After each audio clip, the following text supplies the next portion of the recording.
नमस्कार, मैं हूं पुण्य प्रसून वाजपेयी। क्या थे, क्या हो गए और क्या होंगे अभी। दरअसल ये मैथिली शरण गुप्त की भारत भारती अगर पढ़िएगा तो शुरुआत इसी से होती है।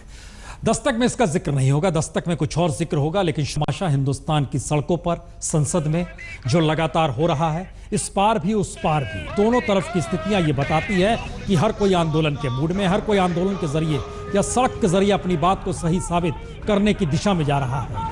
लेकिन रास्ता क्या है कोई नहीं जानता। जिस दिशा में चीजें बढ़ चुकी हैं उसमें हर कोई इंतजार है कि वाकई 30 दिसंबर तक रुका जाए। हंगामा है, शोर है, नारे हैं, संसद के भीतर भी प्रधानमंत्री नहीं तो फिर संसद को ये आवाजें भी गूंज रही हैं। तो आइए दस्तक में जरा आज टटोलने की कोशिश की जाए, क्या वाकई देश बदल रहा है, मेरा देश बदल रहा है। इस बात का जिक्र क्यों, तो आइए हिंदुस्तान को जरा देखने के दो नजरों के जरिए दो स्थितियों को पहले परख लीजिए। हिंदुस्तान एक अंधेरे में, एक चकाचौंध में, उसके बाद सिलसिला शुरू करेंगे।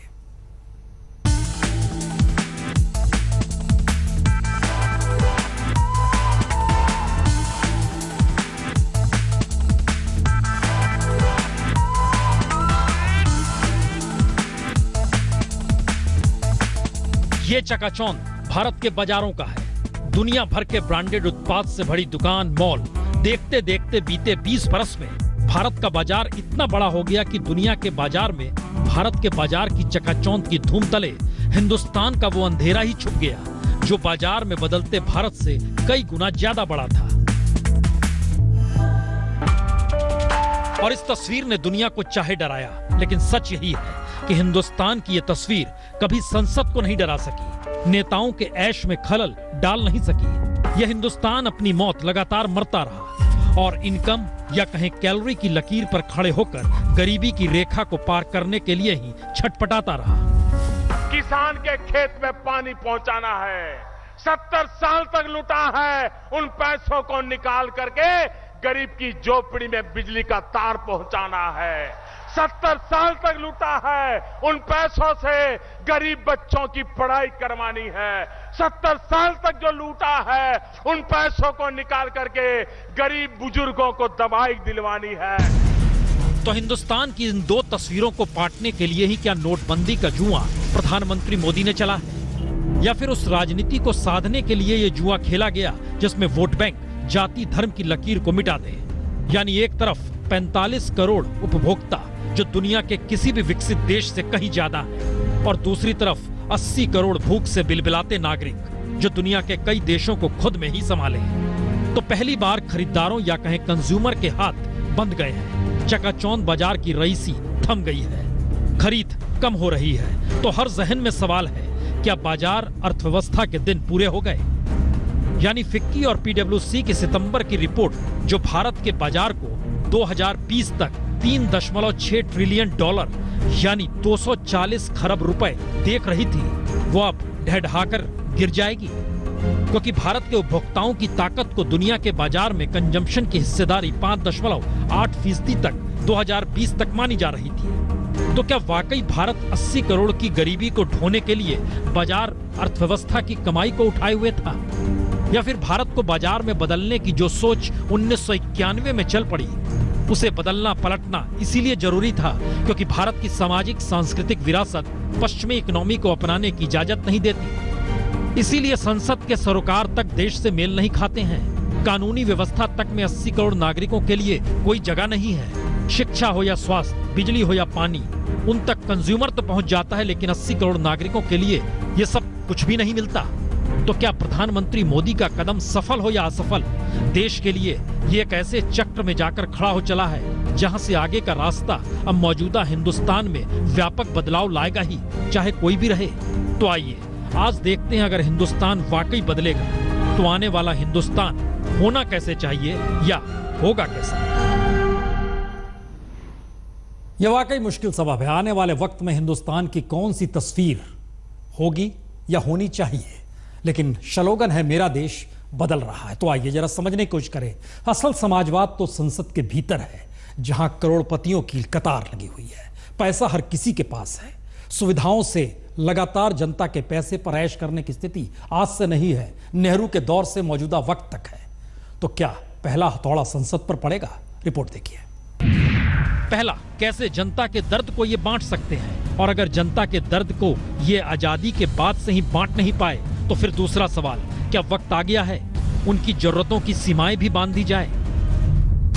यानी नोटबंदी के बाद अगर उपभोक्ताओं की राशनिंग हो गई, यानी लुटियंस की दिल्ली जो सबसे महंगी है, वहां रहने वाले मंत्री या संवैधानिक संस्थानों के प्रमुखों के लिए देश का इतना पैसा व्यर्थ क्यों हो?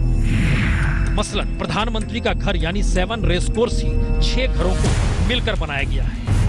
बंगला नंबर 1, 3, 5, 7, 9 और 11 को मिलकर बनाए गए पीएम निवास तकरीबन 100 एकड़ में फैला हुआ है, जबकि घर सिर्फ 12 एकड़ में है। वहीं राष्ट्रपति का निवास तो 4000 एकड़ में फैला हुआ है, जबकि 300 कमरे के राष्ट्रपति के घर का floor area 2 lakh square feet का है।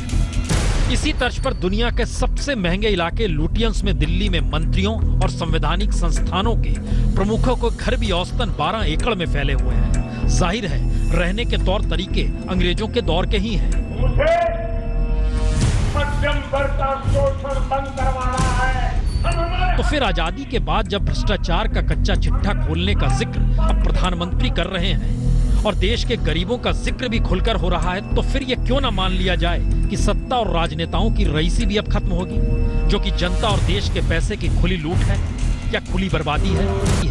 72% नेता का करोड़पति होना सत्ता में आने के बाद ही हो पाता है। 44% लोग नेतागिरी शुरू करने के बाद करोड़पति हो जाते हैं।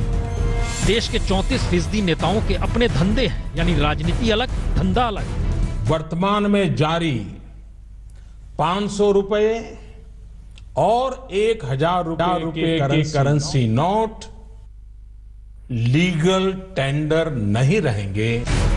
तो क्या नोटबंदी का मंथन अब देश में बराबरी का कहकहा सुना पाएगा?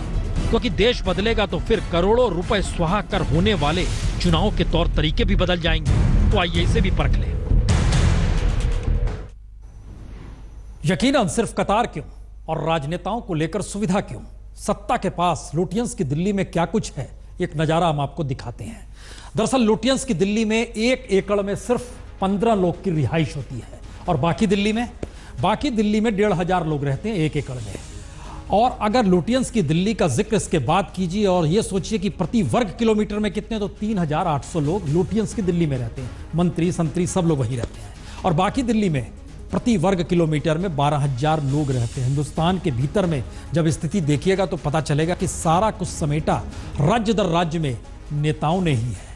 लेकिन सवाल तो बड़ा उठ चुका है। सवाल है समाजवाद का, और समाजवाद के मद्देनजर नोटबंदी के जिक्र का। तो क्या यह मान लिया जाए आने वाले वक्त में जिस चुनाव पर चुनाव आयोग और देश का बजट खर्च करता है, करोड़ों खरबों रुपए उड़ा देता है, वह भी खत्म हो जाएगा?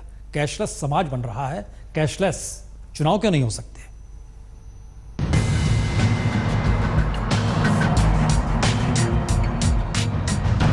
ये आंकड़े 2014 के लोकसभा चुनाव के हैं। चुनाव आयोग ने 38 अरब 70 करोड़ खर्च किए तो राजनीतिक दलों ने 35 अरब रुपए। और इसके अलावा करोड़ों अरबों रुपया काले धन के रूप में कैसे चुनाव के वक्त फूका जाता है, यह 1993 में वोरा कमेटी की रिपोर्ट बता चुकी है कि कैसे ब्लैक मनी, करप्शन का पैसा, अपराधियों का मनी पावर भी चुनाव के वक्त जुड़ ही जाता है।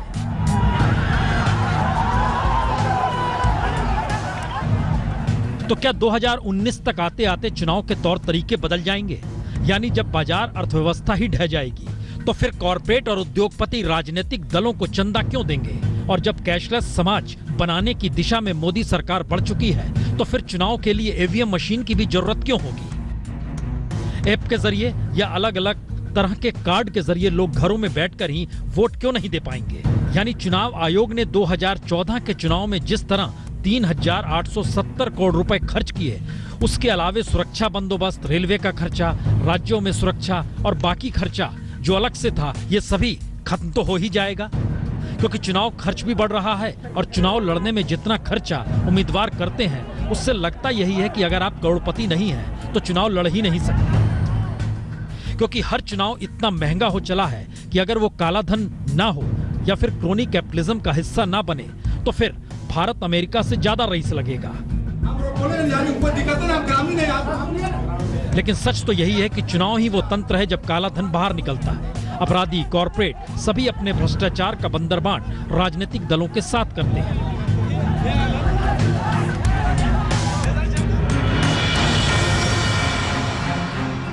एडीआर की रिपोर्ट के मुताबिक 2006 से 2016 के दौरान देश के 8,163 उम्मीदवारों की औसत संपत्ति 1,97,00,000 रुपए थी और चुने गए 596 सांसद विधायकों की औसत संपत्ति 5,45,00,000 रुपए थी।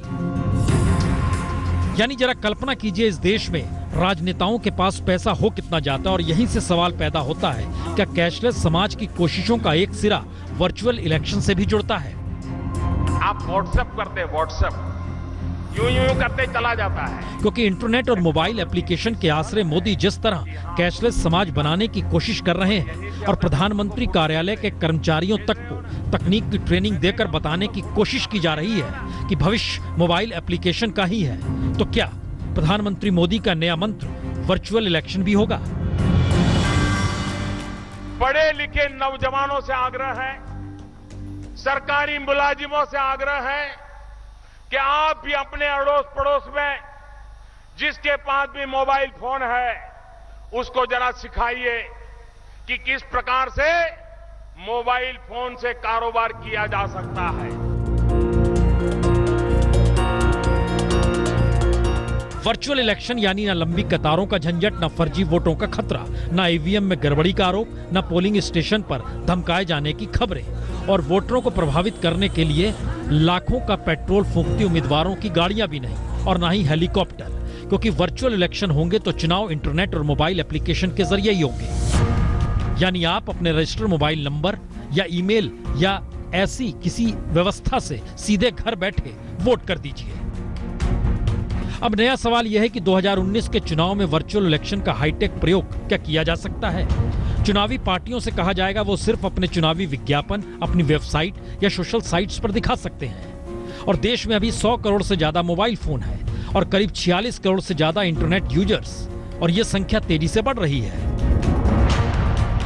तो ऐसे में जब कैशलेस सोसाइटी बनाने की कवायद देश में शुरू हो ही चली है और प्रधानमंत्री मोदी इवोल्यूशन की जगह रेवोल्यूशन का रास्ता ही अपना चुके हैं और रेवोल्यूशन का मतलब ही होता है बड़े बदलाव, तो फिर इस बड़े बदलाव में तो कुछ भी संभव है। यानी झटके में चुनावी प्रचार पर पाबंदी लगाकर उसे इंटरनेट एप्लीकेशन से ही जोड़ दिया जाए।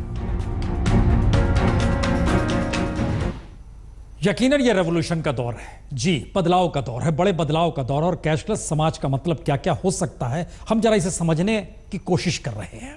सरकार देख रही हो तो समझे भी इसे कि गांव को लेकर नेताओं को और सांसदों को जो सांसद निधि का पैसा तक दिया जाता है, गांव की स्थिति और बदतर क्यों हो जाती है, पैसा कहां चला जाता है। आइए जरा समझने की कोशिश कर ले, क्या दुनिया की नजर में भारत की स्थिति दोबारा बार्टर सिस्टम, सामानों के आदान प्रदान से लेकर गांव ठीक करने के समाजवाद की दिशा में शुरुआत हो चली है?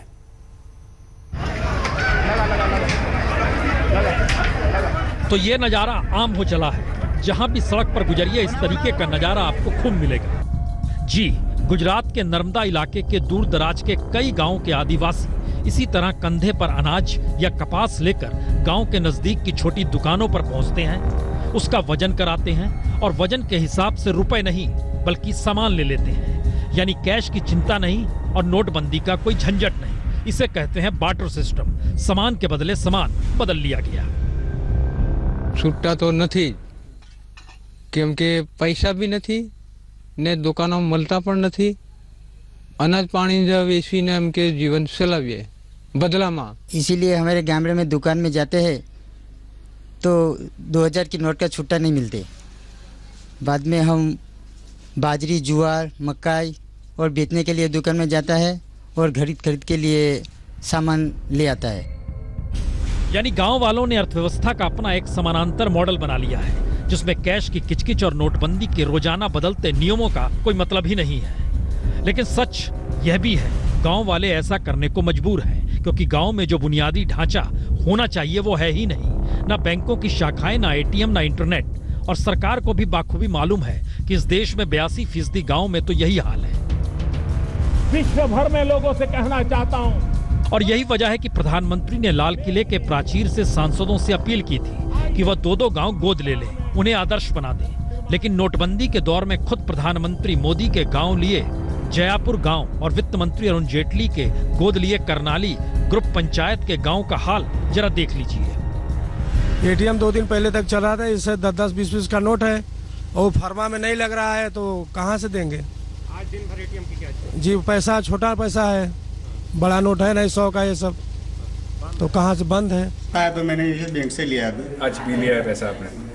अच्छा, तो और अभी जब से नोटबंदी हुआ है तो क्या दिक्कत हो रहा है, कैसा चल रहा है, आपको क्या लग रहा है? नहीं कोई दिक्कत है नहीं, सबसे सुविधा बैंक अच्छी सुविधा, पैसा भी यहाँ से मिल जाता, कोई लाइन में इतना रहता नहीं है। तो कल्पना कीजिए, जब प्रधानमंत्री और वित्त मंत्री के गोद लिए गांव का ये हाल है, तो बाकी सांसदों ने जो गोद में गांव लिया होगा उनका क्या हाल होगा। आदर्श ग्राम परियोजना के आश्रय प्रधानमंत्री हाल सुधारना चाहते हैं, जबकि सच तो यह है कि 795 सांसदों में से जिन 87 सांसदों ने दूसरा गांव गोद भी लिया, उनके जरिए पहला गांव भी जर्जर हालत में ही है। तो अब यहां से बड़ा सवाल खड़ा होता है कि क्या सांसदों को सांसद निधि का पैसा देना चाहिए? यानी सांसद कोई जिम्मेदारी पूरी करते नहीं, गांव के हालात तक ठीक नहीं कर पाते, तो फिर हर सांसद को जो 5 करोड़ रुपए दिए जाते हैं, अगर उसे जोड़ दिया जाए तो सालाना 29 अरब 50 करोड़ रुपए सांसदों को क्यों बांटे जाते हैं? उसे बंद क्यों ना कर दिया जाए? और किसी कंपनी या कॉरपोरेट को हर बरस 39 अरब रुपए देकर जर्जर गांव को ठीक करने का जिम्मा सौंप दिया जाए तो कहीं ज्यादा बेहतर होगा, क्योंकि राजनेताओं का सच तो मौजूदा वक्त में यह हो चला है कि उनके भीतर का समाजसेवी मर चुका है, वो बिजनेसमैन में बदल गए हैं। आलम यह है कि लोकसभा में 128 सांसद बिजनेसमैन भी हैं, राज्यसभा में 125 सांसद बिजनेसमैन हैं। देश भर के 4228 विधायकों में से 1258 विधायक ऐसे हैं जिनका अपना अलग अलग धंधा भी है। तो कल्पना कीजिए, नोटबंदी के बाद किस धंधे या किस बिजनेसमैन पर कितना असर पड़ रहा होगा, और देश के चुने हुए नुमाइंदों को क्या वाकई जनता से कुछ लेना देना भी है? मसलन जिक्र यूपी का ही कर लीजिए, यहां चुनाव भी होने वाले हैं, और कल्पना कीजिए 1980 में सिर्फ 7% विधायक बिजनेसमैन थे। 2012 में 7% से बढ़ते बढ़ते 33.4% विधायक बिजनेसमैन हो गए। और सांसदों या विधायकों के बिजनेसमैन की कैटेगरी में कॉरपोरेट, इंडस्ट्री से लेकर, मसला इतना पर नहीं है, पता कीजिएगा तो बहुत सारे नेता सांसदों के खदाने जो है दुनिया के अलग अलग हिस्सों में भी आपको मिल जाएगी, खासतौर से दक्षिणी अफ्रीका में। बहरहाल एक कदम और आगे बढ़ाइए, अगर ये स्थिति आ गई तो दुनिया क्यों सोच रही है कि भारत में मंदी आ सकती है या महामंदी की दिशा में जा सकता है? क्योंकि नया समाजवाद एक नए तरह के इकोनॉमिक मॉडल के साथ आ रहा है। इंतजार कीजिए, लेकिन इस रिपोर्ट को देखिए। ये हमारा गांव है, डिजिटल गांव है, इसलिए यहाँ पे एसएमएस से सुविधा वो कैशलेस होता है, लेकिन ज़्यादातर लोग करते नहीं है। एसएमएस वो 1 रुपया 20 पैसा चार्ज होता है, हाँ, इसलिए नहीं करते हैं। सरकारी बैंक सभाकरण के साथ संलग्न है, इसलिए हमारे तो कोई ऑनलाइन सुविधा है नहीं। जो भी व्यवहार होता है वो सब कैश में होता है, क्योंकि जो बैंक है वो आईसीआईसीआई बैंक है, और जो मंडली का जो टोटली व्यवहार है वो सरकारी बैंक के साथ है, और सरकारी बैंक में हमको अभी ऑनलाइन किया नहीं है। કારણ બધાને મેસેજ કરવાના મોંઘા પડશે, મેસેજનો ચાર્જ લાગે છે 1 રૂપિયા 20 પૈસા, દરેક વસ્તુ 10 રૂપિયાની ખરીદી પર 1 રૂપિયા 20 પૈસા મેસેજનો ચાર્જ લાગે, તો 11 રૂપિયા 20 રૂપિયા से वस्तु। इस बात का जिक्र लगातार हो रहा था कि गुजरात का ये गांव कैशलेस है। लोगों ने कहा जी नहीं, कैशलेस नहीं है। जिक्र मंदी का किया था। मंदी की स्थिति इसलिए क्योंकि जीडीपी जो ग्रोथ है वो नीचे जा रहा है, विकास दर नीचे जा रही है। लेकिन बहरहाल इंतजार कीजिए एक नया इकोनॉमिक मॉडल जिसका इंतजार समूचा देश कर रहा है। तो ऐसे में जो गीत हम सुनाने जा रहे हैं, ये गीत भी कोई मौजू नहीं है।